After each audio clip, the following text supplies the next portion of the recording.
Culture, and today we're doing another episode of Cooking with Culture. I am going to make pancakes with pear, cumin, and cheddar. For the cheddar, I am using Promontory from Beehive Cheese in Utah. Right now, selling Promontory for 50% off on their website, so go and get some of this awesome cheddar. They just donated a ton of this to their local food bank, and 3% of all of their web sales in March went to their local restaurants. So they're really giving it back. We got a pear, we got cumin. Pear and cumin have a sort of like apple and cinnamon vibe going on. Great partners.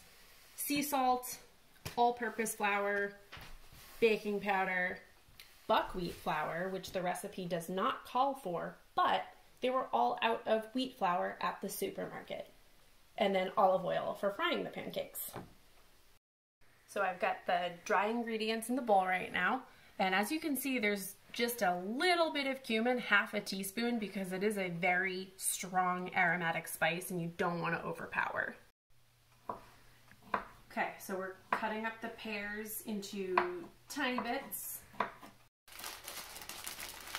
Alright, so I am measuring out 4 ounces of shredded cheddar. Since I have this kitchen scale, might as well use it. I used to work in a cheese shop, and I was very good at guessing the weights of things in ounces. I feel like that tool is getting rusty. In go the pears. If I left them a little bit too big, that's honestly fine. There it goes. I wouldn't mind if some of these chunks stayed intact, because then they'll create like molten cheese bombs once they're cooked. I don't know, sounds indecent. But honestly, this isn't too far off from like the traditional French Canadian ploys, which are made with buckwheat flour. Those French Canadian loggers knew what they were doing. They were the ultimate campers. Oh, I see my sous chef has joined me. This is a regular occurrence in our house. All right, using my fancy little rubber brush, coat this griddle.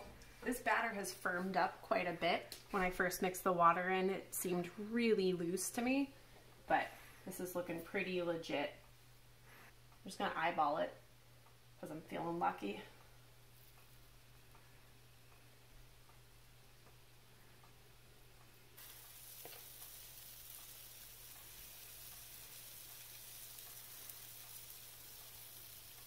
We're not going for style points here. We're going for sustenance and deliciousness. So eventually, you're gonna flip the pancakes, and what you're looking for is for these little bubbles that you see coming up. When they burst, they hold their shape. I will say that since I added cheese to these pancakes, that adds a whole new layer of liquefaction and like possible like soupy elements. So just be aware. I think I would have coated the pan with more oil. Here we go. Ooh, look at that. That's a nice color. That's fine.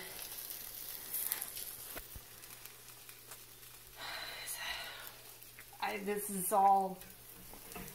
what cooking's all about. So I ended up with some pretty good looking specimens, but what I learned on my quarantine vacation is that you really need to grease that pan. We don't know her. Thanks guys for tuning in to another episode of Cooking with Culture. Join us next time.